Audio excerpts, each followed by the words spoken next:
Shalom saudara-saudari yang terkasih, salam sehat untuk kita semua. Jumpa lagi lewat Indri, Injil dan Inspirasi hari ini, Sabtu 22 Mei 2021. Injil yang akan menjadi sumber inspirasi kita pada hari ini dari Injil Yohanes, bab 21 ayat 20 sampai 25. Setelah Yesus yang bangkit berkata kepada Petrus, "Ikutlah aku." Petrus berpaling dan melihat bahwa murid yang dikasihi Yesus sedang mengikuti mereka, yaitu murid yang pada waktu mereka sedang makan bersama duduk dekat Yesus. Dia inilah yang berkata, "Tuhan, siapakah dia yang akan menyerahkan engkau?" Ketika Petrus melihat murid itu, ia berkata kepada Yesus, "Tuhan, apakah yang akan terjadi dengan dia ini?" Jawab Yesus, "Jikalau aku menghendaki supaya ia tinggal hidup sampai aku datang, itu bukan urusanmu. Tetapi engkau, ikutlah aku." Maka tersebarlah kabar di antara saudara-saudara itu bahwa murid itu tidak akan mati. Tetapi Yesus tidak mengatakan kepada Petrus bahwa murid itu tidak akan mati, melainkan, "Jikalau aku menghendaki supaya ia tinggal hidup sampai aku datang, itu bukan urusanmu." Dialah murid yang memberi kesaksian tentang semuanya ini dan yang telah menuliskannya, dan kita tahu bahwa kesaksiannya itu benar. Masih banyak hal-hal lain lagi yang diperbuat oleh Yesus, tetapi jikalau semuanya itu harus dituliskan satu persatu, maka agaknya dunia ini tidak dapat memuat semua kitab yang harus ditulis itu. Demikianlah Injil Tuhan.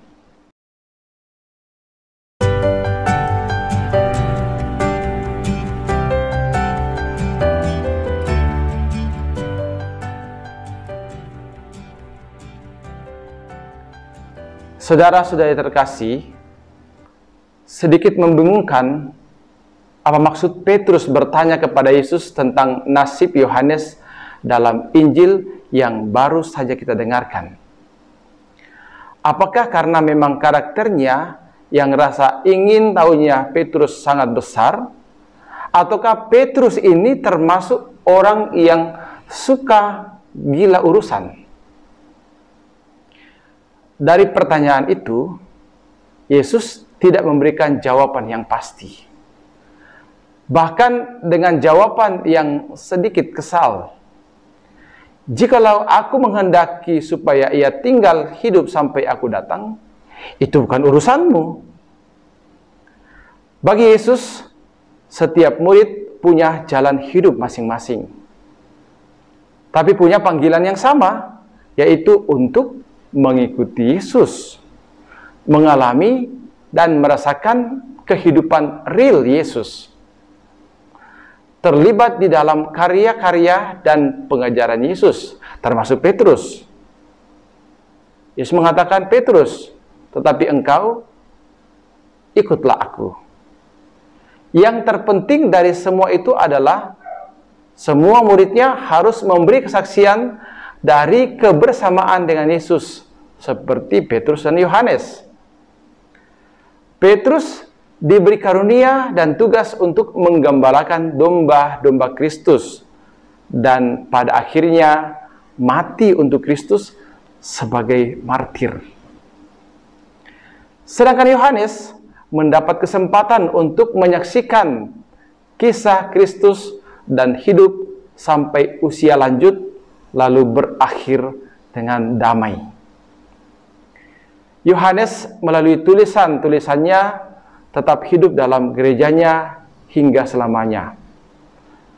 Pengalaman hidupnya bersama Yesus dituangkan dalam tulisan-tulisannya sebagai bentuk kesaksian hidupnya. Ini bisa dikatakan sebuah keistimewaan berkat kesetiaannya mengikuti Yesus sampai di puncak Golgota.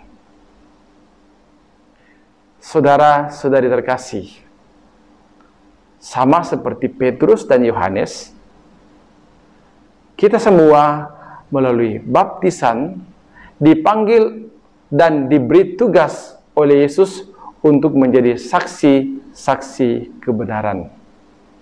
Masing-masing kita melalui karya dan pekerjaan dimanapun kita berada, dituntut untuk menjadi saksi-saksi kebenaran. Menjadi saksi kebenaran di tengah-tengah keluarga, di tempat kerja kita, di lingkungan masyarakat di mana kita berada. Di tengah-tengah perkembangan media komunikasi sosial, di mana muncul begitu banyak berita-berita kebohongan atau yang biasa kita sebut hoax. Kita juga berpotensi menciptakan dan menjadi penyebar hoax. Injil hari ini mengajak kita untuk bersaksi seperti Yohanes. Dan kesaksian kita itu harus benar. Baik dalam pergaulan sehari-hari, secara offline ketika kita berjumpa dengan saudara-saudara kita, ataupun secara online di media komunikasi sosial. Mari kita mohon Tuhan memberkati kita agar kita selalu menjadi saksi-saksi kebenaran. Tuhan memberkati kita. Amin.